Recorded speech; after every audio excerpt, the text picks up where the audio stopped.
They are rage, brutal, without mercy. But you will be worse. Rip and tear until it is done.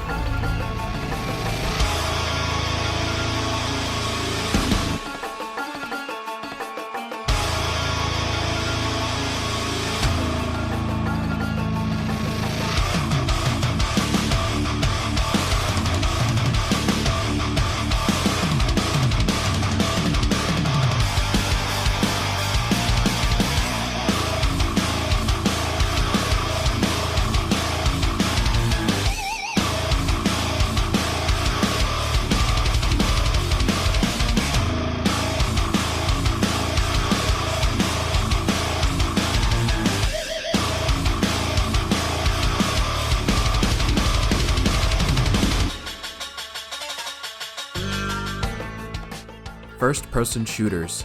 Man, what a genre.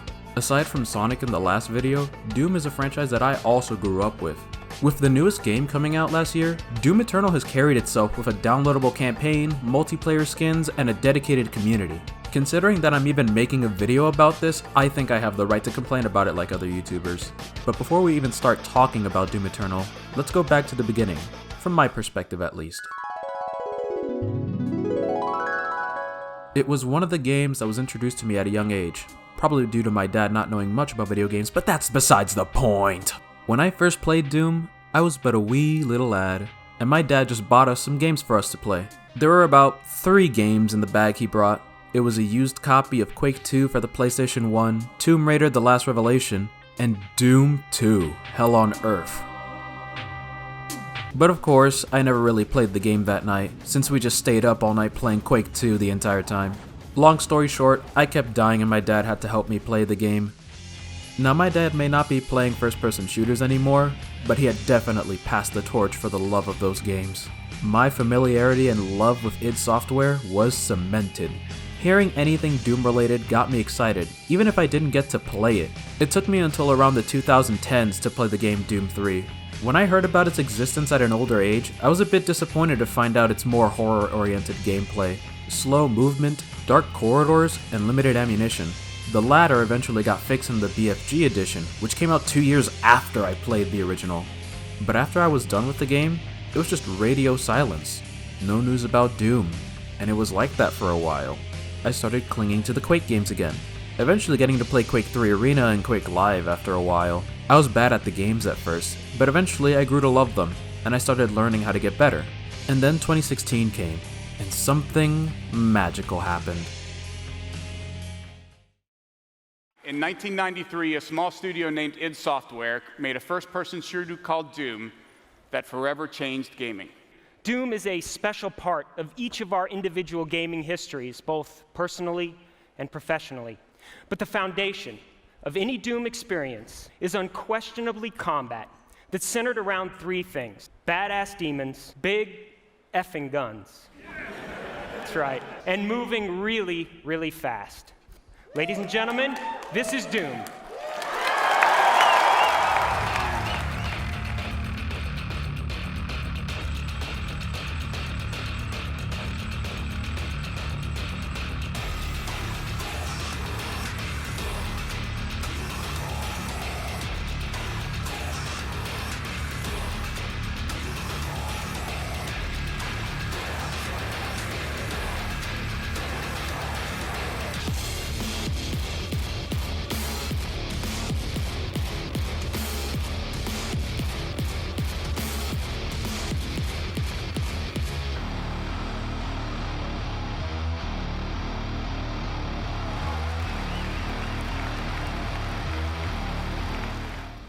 E3 came and we got the announcement of a brand new game. Doom, or more colloquially known as Doom 2016, was going to shake up the first-person shooter genre again. At the time, first-person shooter games were becoming more and more standard within the gaming landscape.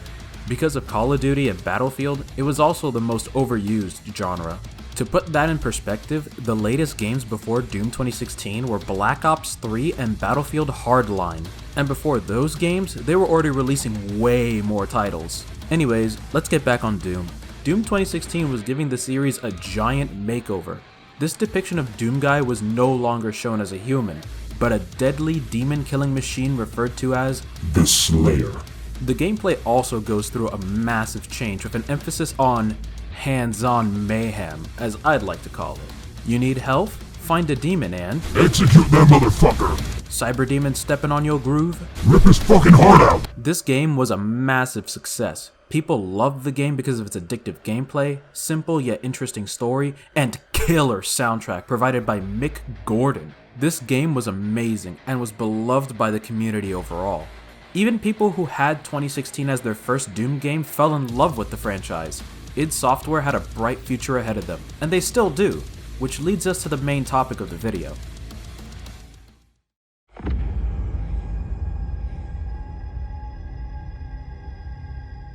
Doom Eternal. This game's release was built on the hype due to the previous title. With new additions like a flamethrower, arm blade, and a grappling hook, this built the potential to be an amazing game that plays on a grand scale. I was fucking ecstatic for this game. I even went out of my way to get the collector's edition. Or, at least I wanted to. Unfortunately, I made the worst decision ever when I used Walmart to pre-order the game. I know, I'm stupid, laugh at me after the video.